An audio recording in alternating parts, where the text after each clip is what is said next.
Thank you very much, everyone. Well, I said already most what I want to say the whole thing. Just some tidbits. The last speaker, Mama Ed. The Bishop of Odessa at that time, 1982, was Bishop Chulenza. Bishop Chulenza and my bishop in the Philippines were very good friends. And they became good friends because at that time, Bishop Chulenza was the secretary of Bishop Morkowski here in Houston, because Bishop Chulenza is native of Houston. So he was the chancellor.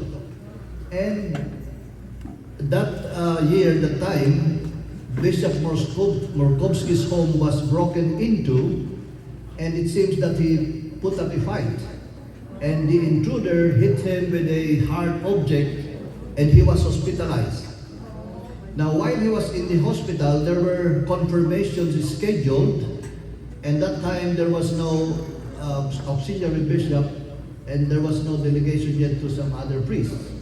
My bishop then was here in Houston for a mission appeal.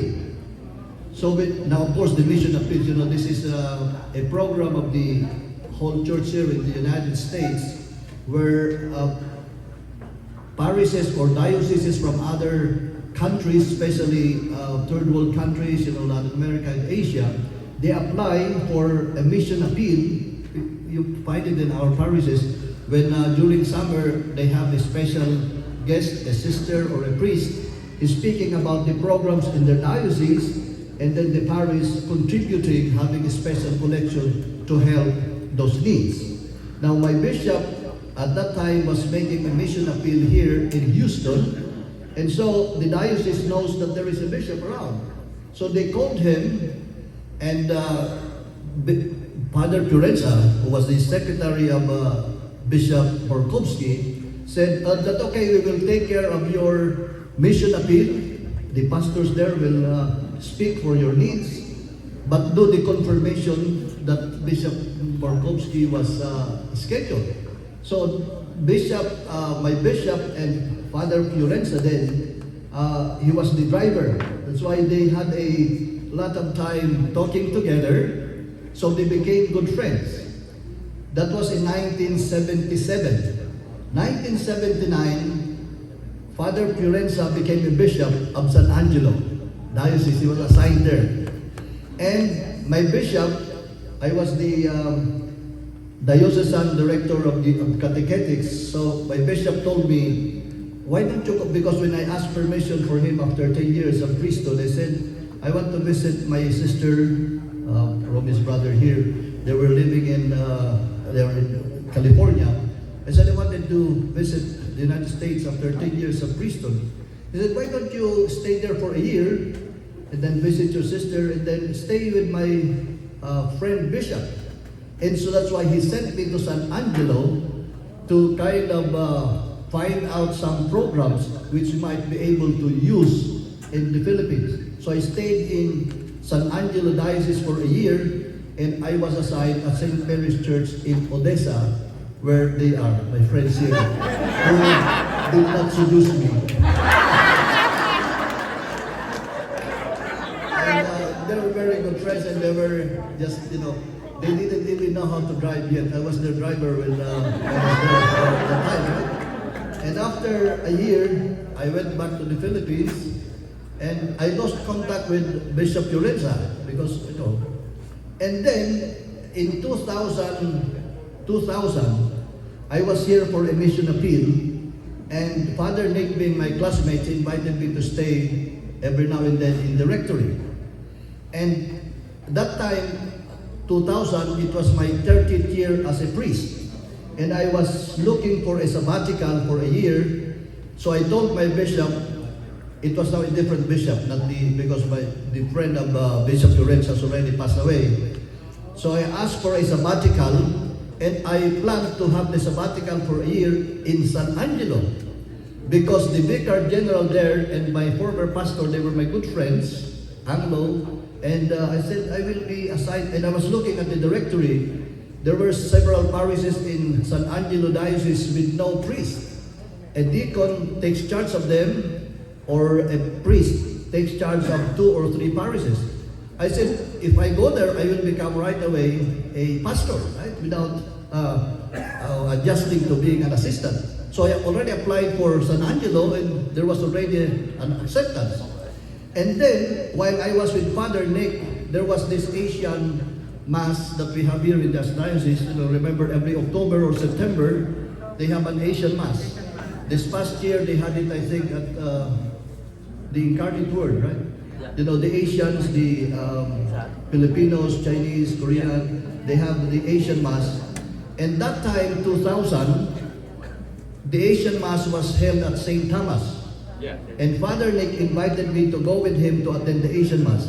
And it was there that I met again Bishop Curenza. So when we met, he was parking, we were parking, so we met at the parking place. And so when I greeted him, and Father Nick said, Bishop, you still remember him? I said, Bishop, you still remember me? And he looked at me and said, Rolando, because he calls me Rolando. Yeah, I remember you. You know, Bishop Lorenz has a very photographic memory. He said, and Father Nick said, you know, Bishop is planning to have a sabbatical in San Angelo. And Bishop Lorenzo said, what will you do there? Why don't you stay here? And that's the reason why I came to Houston. But it was only a sabbatical of 1 to 3 years. And then Bishop Lorenzo eventually invited me to stay. And the rest is history. That is why I'm here. And so I was destined to be at today. When we had all those plans for fundraising, and then we had that dinner with the Cardinal, I quoted a little poster which I came across. It says that there are 3 kinds of people: those who make things happen, those who watch things happen, and those who wonder what happened. Notre Dame belongs to the first one. You make things happen. And that is why we made the church happen. We made everything happen. And you made my priesthood, its fulfillment and growth happen. That is why my 20 years here were very happy years, fulfilling. In fact, it was kind of, all my other assignments, they kind of like a puzzle. You know, it makes the whole, being here together with all the deacons who spoke here, especially Deacon Frank. Well, I assure him that, the work is overwhelming, but the benefits are out of this world. And I assure Deacon Frank. Thank you very much, Deacon Frank, and Deacon Anthony, Deacon Ernie, and of course Deacon Ellie, now Deacon Jaime, in helping us in our Sunday liturgy. And they always help us, in baptisms and all the other activities. And so thank you very much, and goodbye, and we will see you again. So I will be here around for a while. I have some friends who invited me for a road trip. We'll go to Chicago and Mount Rushmore. Take me to pilgrimage. And then they told me this is July. And then I'll go to California to my brother's place, family. And then visit some relatives. And then in September, I have a pilgrimage to Germany. That's a real pilgrimage. Margao, that's the Passion Play. Scheduled originally last 2020 because they have the Passion Play every 10 years. But because of the pandemic, they moved it to this year. So in September, I'll be joining a group going to Margao in Germany. And then after that, there is a road trip that I will join. They will go to the miraculous Bedal Shrine in Missouri, and then the Archway in St. Louis, and then coming home we'll pass by Elvis. Yeah, that's right. And so anyway, so this is pilgrimage, It's everything because after all, God wants us to enjoy life. So let's enjoy life, let's enjoy retirement, and I will enjoy retirement, and I will miss Notre Dame. This has been my home for 20 years. So I stayed in the same house. It's beautiful. I enjoyed my stay there. That's why I really was not bent on building a new one because it's very nice there. Of course, Father Luke, right? We enjoyed our stay there, just watching movie and all that. So thank you very much, David, for continuing. Well, actually, we already had the plan to build the house, and with your support, I'm sure that we will continue to grow as a community and as a parish family. And of course, Jesus said, talking about commitment, determination, he said that anyone who puts his hand on the plow and looks back is not fit for the kingdom. So determination. And salespeople are very good at that. Determination, you meet salespeople, right? They will really push you to buy. So there was this realtor, in the real estate, he said, so were you able to sell the house? Yes, he said, but the buyer is backing out because he learned that it is an area that is being flooded. Well, go sell him a boat. Sell a boat.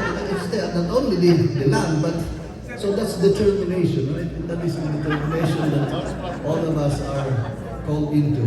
And so, thank you very much. And so long until I'll be around. Meet again. Yes. So thank you for being here tonight. Thank you for your support these past many years. To the deacons and Father Luke.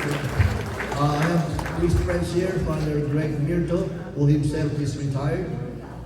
He's helping out at St. Teresa in Sugarland. Father Enrique and Father Tim Prado. Monsignor sent here. They're also retired. They're not my classmates, So thank you very much, and I will remember you in my prayers. And so please continue to pray for me. I learned more from you too, and I told you I grew as a person and as a priest. Thank you. Thank you.